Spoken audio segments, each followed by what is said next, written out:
Hey yo, it's your boy. We back. We live. No, we're not live. It's unedited. That's close to live.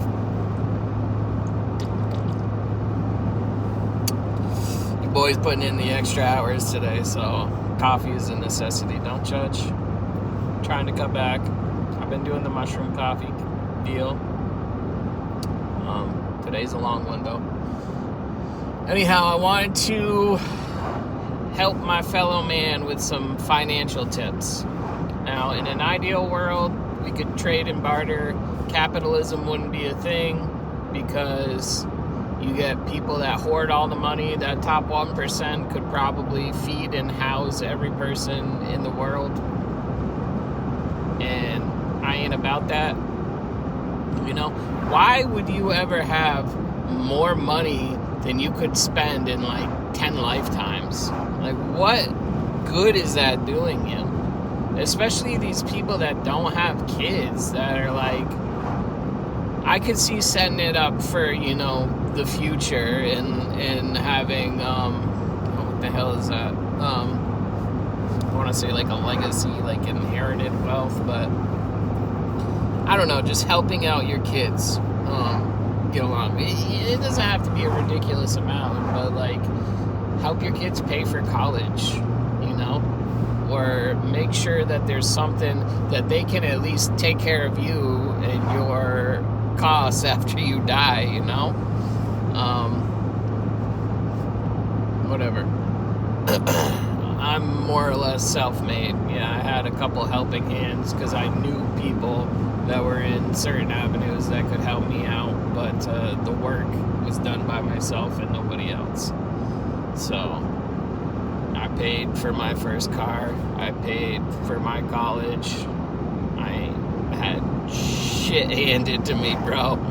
For real. I had opportunities given to me, but that's you know, you gotta seek them out too. I put in the work to find those opportunities. But let's get back to it. The real point is helping out y'all. So there's a bunch of different topics that, you know, in my lifetime I've come to notice.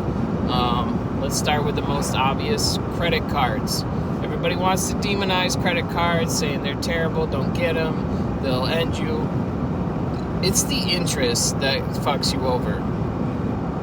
If you maintain a zero balance, it helps your credit score and gives you more, borrowing power. I got a little silent burp there. I felt it just, But yeah, raising your credit score is great because you get lower interest rates and you can afford more. So get those credit cards, but treat the credit cards like they're your homie. You know, you borrow scratch from your homie, you're gonna hit them back ASAP, right? Or they won't be your homie for much longer. That's how you need to treat a credit card, okay? That being said, you know, we're in January now. I know there's people that overspend on the holidays. You know, maybe you just wanted to bring some joy into people's lives with material things. Again, capitalism, thank you. But, you know, I'm not judging. I've been there. I still do it on occasion. You know, I go outside my budget to live a little, I guess, to spread some joy. Doesn't make you a bad person. Your heart's in the right place, but your head isn't. So if you can't maintain that zero balance, if you've already gone above and beyond your means and you're looking at the next month and you're saying, I didn't pay off my credit card, I'm going to start getting interest, do these things, okay? Balance transfers, okay? I found out recently, very recently, I wish I would have known this years ago, if you have more than one credit card and you have like a zero balance on another, you know, you've got like maybe a couple grand racked up on one, you got zero balance, you can do balance transfers with existing credit cards. Now, I've always seen them marketed, you get the things in the mail saying balance transfer 0% for 18 months. You don't need to open up a line of credit to get those balance transfers. Not always. A lot of times, your existing cards will allow you to transfer a balance. Okay? So you get 0% interest for 12, 16, 18 months. And then you start chewing away at the principal, which is what you want to do. In any debt situation, you need to chew away at the principal, because how interest works is it's based off of that principal. So the less you owe, the less they can charge you interest on. That's how banks make their money. That's how credit card companies make their money, is interest. So do those balance transfers if you can, Maybe if you can open up another credit card, I would say, you will probably take a ding on your credit score if you are shopping around for a line of credit. That's just how credit scores work. You gotta go up and down like a roller coaster ride a little bit, but your overall trajectory should be, getting that zero balance. And on the inverse side of that, if you haven't spent the money but you intend to spend the money, there are credit card companies that, like Citi. I have a Citi card, and I noticed when I was checking out during Christmas, because I just wanted to do all my Christmas shopping early. I did it in I think October, maybe early November. I was not waiting last minute. I hate doing that shit. I did that for many years, but I hate doing it. But anyhow, check and see if they have something. Citi offers what they call a flex plan. It might have a different name for different card companies. I don't know if other card companies do it, but they will allow you to do 0% financing for 3, 4, 5 months. It depends on how much you're spending and what exactly you're getting. Not everything is covered, so look into it. And also check back too, because I was able to do that. I needed to buy winter tires for my vehicle because last year I rode the OEM ones. It's all-wheel drive, and all seasons do okay. But I've had those same all seasons for like a year and a half. It's a low mileage vehicle, but I've had them for a year and a half, so I noticed that he was getting a little sloppy during snow and sleet. It wasn't 100%. I needed more traction. I needed a safer vehicle for my family, so I had to get winter tires. But I did, the $700 for the 4 tires and alignment and whatever the fuck else they did. I think maybe I got an oil change too. All that was able to go on a flex plan, so I didn't have to come up with that money right away, which was great. So if your cards offer that, before you purchase, see if it's eligible. And then if you absolutely have to make that purchase that might be a little bit out of budget for the month, see after the fact if you can apply that 0%. That's the main goal. Avoid interest like the plague, right? Okay, so that kind of takes care of the credit card end of things. There's not many ways to get out of that. I would highly suggest not doing personal loans. Do not take out a personal loan, especially these quick money online loans. where your interest rate with them is like maybe 1 or 2% below the credit card company, you still owe the same amount. Like, don't get it twisted. You might be saving like a little bit of money by getting that personal loan, and you might get an initial score boost because you paid off a credit card, but as soon as that loan is factored into your credit score, you're going to go right back to where you were. You're going to end up owing close to the same amount of money, and it's not worth it.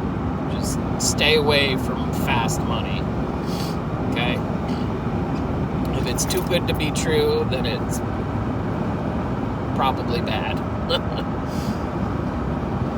So that takes care of the credit side of things. On the topic of loans, though, if you're financing a car, make sure before you finance that car that your financial organization that's providing the loan allows you to do split payments. There we go. What that lets you do is, say you take out a loan and your payment rate is $400 every month. If you pay bi-weekly at $200, you're still paying $400 a month, but because of the way the calendar year works with 12 months and 52 weeks, you're actually ending up paying an extra payment by the end of the year. So you can get that paid off quicker. Your interest overall will be less that you're paying into interest, so you'll be taking more out of your principal. So there's that on the loan side. Oh, also, another thing that I've had to do is I had to get a family vehicle probably at the worst time possible. I had like one of those crossovers. I don't know if you are aware of a Buick Encore, but it touts itself as a crossover. It is compact. It is almost subcompact. That is a tiny car. I couldn't fit my daughter's carrier in the back seat. Okay, so I had to get a new vehicle. You can refinance. Okay? If the market's terrible at the moment, or you know that your credit score is on its way up, you can take that initial hit of a higher interest, pay on it for like maybe a year, and then refinance. I went from a almost $700 payment on my vehicle to $575. My interest rate when I first financed the vehicle, because of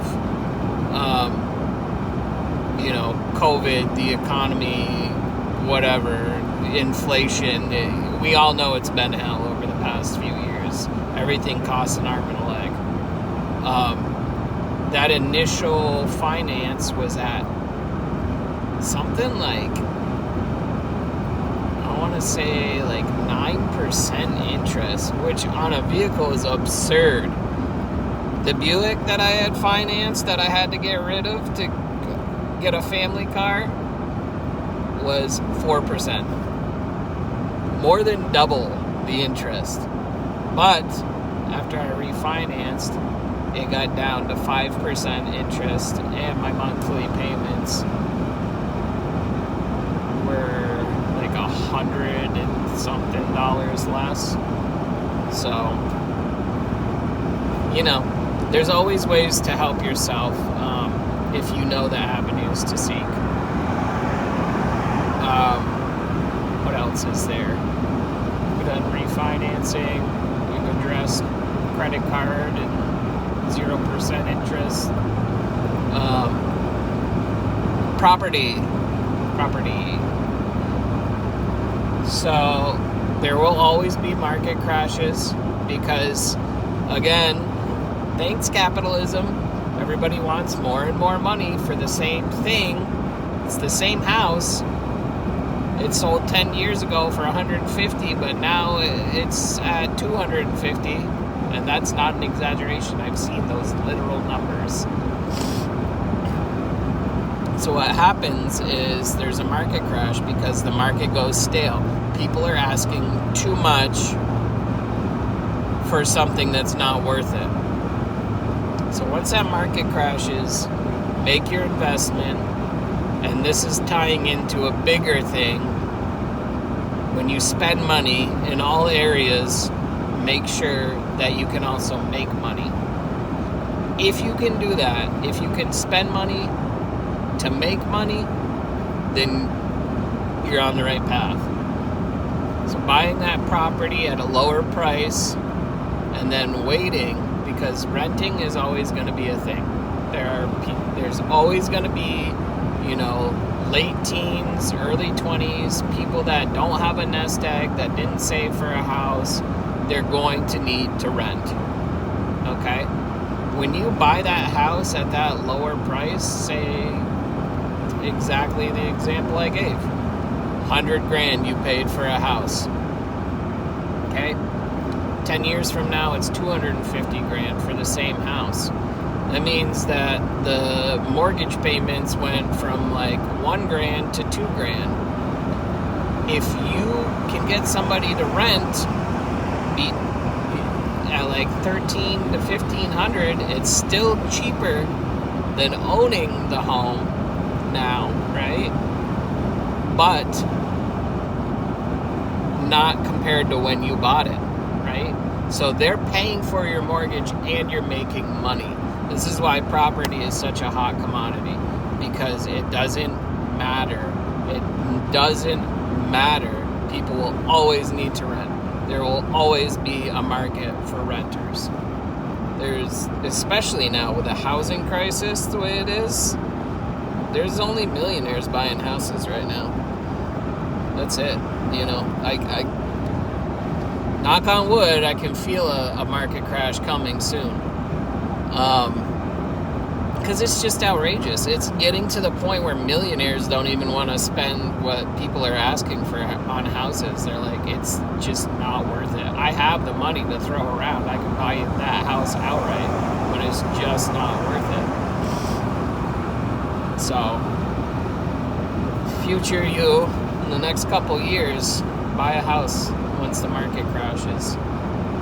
Fix it up if you got it to get it cheaper, and then rent.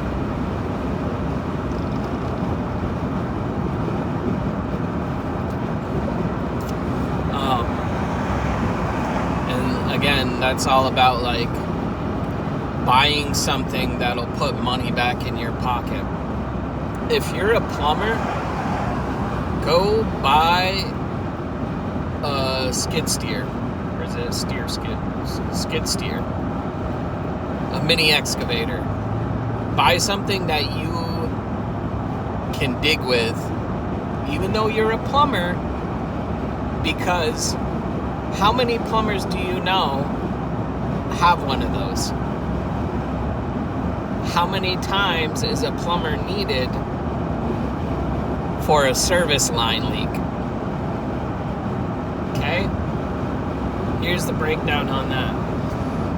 I work with excavators. I know what they charge. They make a good amount of money, okay?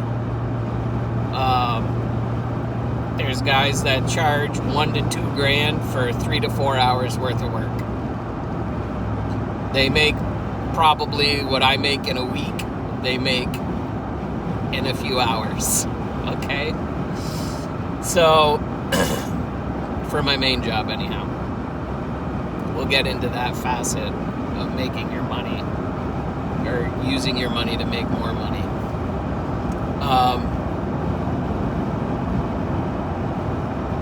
So if you're a plumber and you buy that mini excavator and you're able to, first before you do that, line up the work. Don't get in over your head. Don't think that this is the answer if you're a plumber, because you need that specific work lined up to utilize the machine. to validate the purchase, okay? But if you do get a slew of people that need service line work, and you're the only plumber with capabilities to dig, you don't have to sub out at this point, because there are people that literally their whole job is excavating. That's all they do is dig, okay? Why? Because everybody else is afraid to make that initial investment. Go get you a personal loan, okay? You can get that piece of machinery and start your own business, okay? But here's what I'm suggesting. So, one of the projects that I was on, I saw the bill from the guy that dug for us. 4 hours worth of work, he charged $1,500. Okay? So, a skid steer mini unit excavator is like probably around 20 to 30 grand. So we're talking, what is that? If you do 1.5 times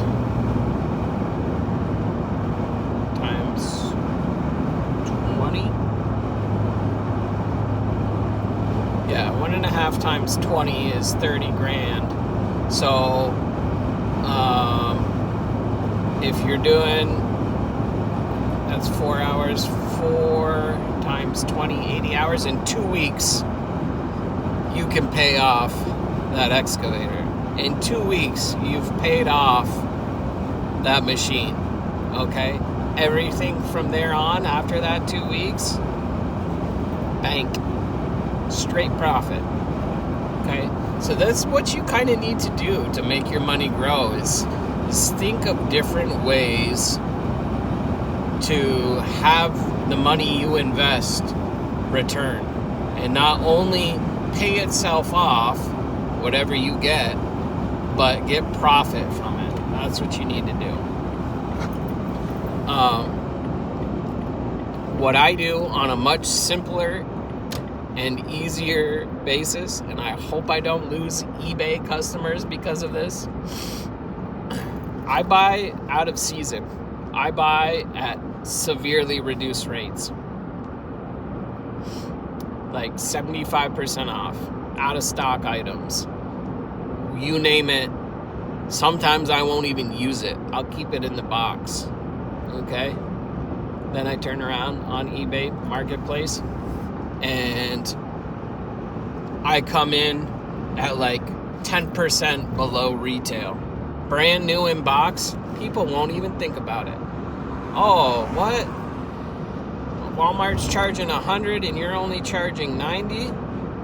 Why wouldn't I buy from you? Brand new in box, still sealed? Why wouldn't I buy from you? It's the same product, it's cheaper. So I try and, say it's $100 product.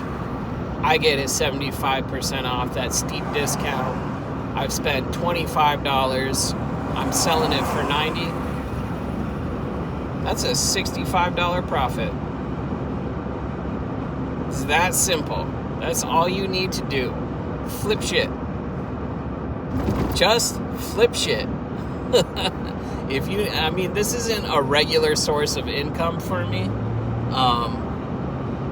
I wouldn't even say it's like a secondary source.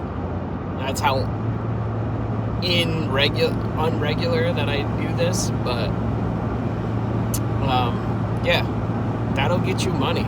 If you're in a bind, you got a little bit of money left from your budget, just invest it into something that will get you money back. Okay? So if you can do these things, I promise you will be much better. Avoid interest like the plague. Make sure your money's working for you. Okay? And there's always refinancing and ways to get rid of or lower your debt with minimal effort, right? Just get that balance transfer. Chew away at that principle. Be smart with your money, peeps. Everybody wants to talk about stocks. I'm leaving that because I think that shit's for the birds. The whole point of stocks is for you to have your money tied up somewhere. No, I want to see the return, right? I want tangible evidence that my money's working for me, not what Wall Street says. It's a good way to make a lot of money, but you also need to be invested for a long time. And everybody that does stocks will tell you not to touch it. What the fuck is the point of me investing my money if I don't ever see a return from it? And then what if the market crashes? What if something goes wrong? Then you'll risk losing your money? No, thank you. I'll go buy that mini excavator, have it paid off in 2 weeks, and then assuredly I will see profit from it. Tangible, in my hand profit. That's what you need to do. Get after that short-term return, right? Okay. Anyhow, we're coming up on almost a half hour. I hope I've given enough tips. I need to drop off water samples to the lab momentarily. So, this is it for today. Deuces! Come get you some money. Start living better. We out.